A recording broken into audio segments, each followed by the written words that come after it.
On the line, my next guest is a certified psychologist who practices privately throughout Pennsylvania and lectures throughout the country. A man who's definitely bringing knowledge, inspiration, and he doesn't bite his tongue. On the line, show your love to big homie, man, Dr. Umar Johnson. What's up, Dr. Umar? All is well, all is well. Great to be on the show. Looking forward to coming back to Cleveland on Saturday. Cleveland is going to be bananas. They already pumped up, man. You come with a message, man. You was here last year, and talk of the town. I wasn't able to get there, man, but I know and I follow your work, so with some of your work, so I want to say big ups for enlightening our brothers and sisters. Thank you for that. Appreciate the support. Yes, sir. Hey, man, I just wanted to kind of throw a couple of topics out at you, man. Things we've been talking about on the show today. One is about disciplining our children. Today, conversation came up about if your child is not with you, how do you feel about someone else disciplining them, and what measures and steps do they take? They say that, they used to say that it takes a village. Now, the village is not, some of the village doesn't want to speak to someone else's kid or say something to someone else's kid, or because the parent might get upset, might get mad. What are your thoughts on that? For me, obviously, no biological parent ever wants their child to really have to be disciplined from a non-biological parent. I think what is most important is whether or not that consequence, whether it's coming from a place of love or a place of disgust. In other words, if you're dating the mother of my children and my child steps out of line, I don't have a problem with you chastising my child if it's coming from a place of love. In other words, if I know you genuinely care about these children, you can never love them like I am. I'm the father. Right. But if you genuinely care about my children, then I can tolerate that because I know it's coming from a place of love. It's coming from a man who loves all of our children as if they were his own. I can tolerate it. But too often, my brother, the problem comes from the fact that the chastising from the non-biological parent is coming from a place of disgust. In other words, some of that talk, some of that punishment, some of those consequences are being motivated by nothing other than I don't want to be bothered with your kids.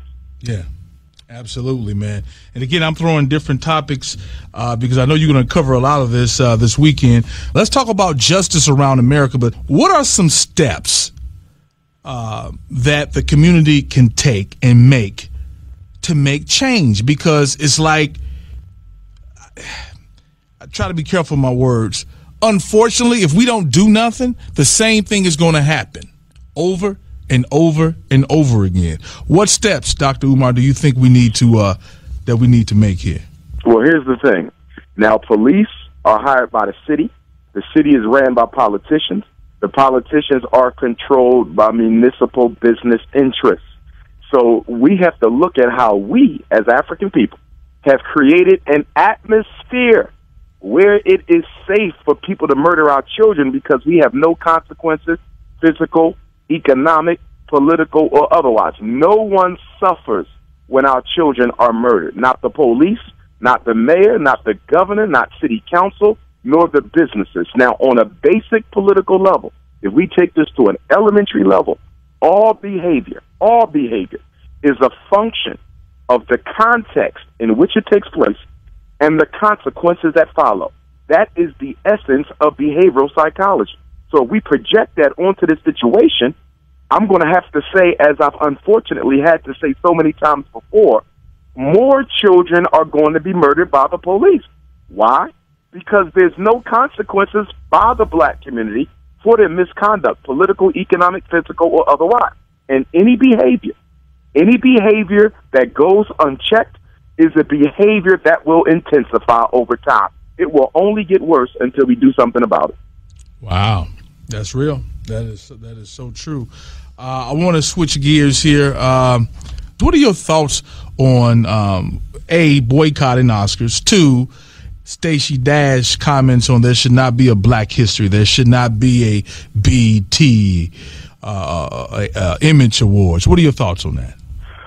Certainly. I think her comments are no different than comments that's been made by Whoopi Goldberg, Clarence Thomas, and other Negroes. These comments are not coming from a place of truth. She don't really believe that.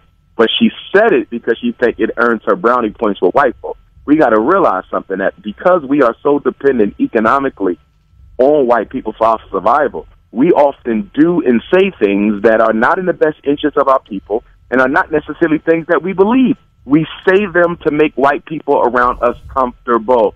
Stacey Dash felt by making that statement that would somehow earn her some sort of status amongst white folk within the entertainment industry that could lead to more opportunity, so forth and so on. So she sold her soul for a few dirty pieces of silver that she may never even collect on. Now, as far as the Oscars go, I will compare that situation to the situation we had a few months ago where our students at the University of Missouri, Yale University, certain universities all across the country who rose up in protest against racism on colleges' campuses, on white college campuses. If you don't like the way you're treated, why are you there anyway? We have dozens of historically black colleges that are going out of business because they're being underfunded and black enrollment has been dismally low. So if you don't like the way these white colleges are treating you, why do you continue to give them $30,000 a year to miseducate you? Take that money to Howard, take it to Hampton, take it to Spelman, take it to Morehouse, take it to Elizabeth City State, take it anywhere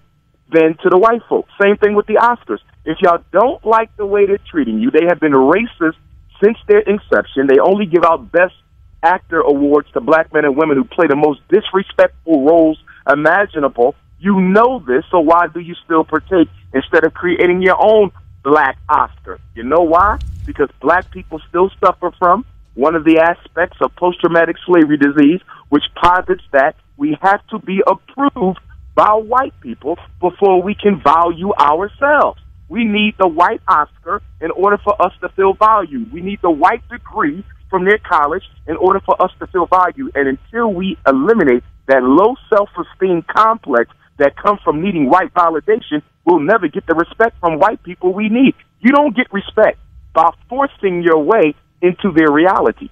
You get their respect by creating your own reality. Dr. Umar is in Cleveland this Saturday, 6 to 9. Doors open up at 4 p.m., 8206 Euclid Avenue, man, for the Power Lecture on a boycott for all black boys murdered.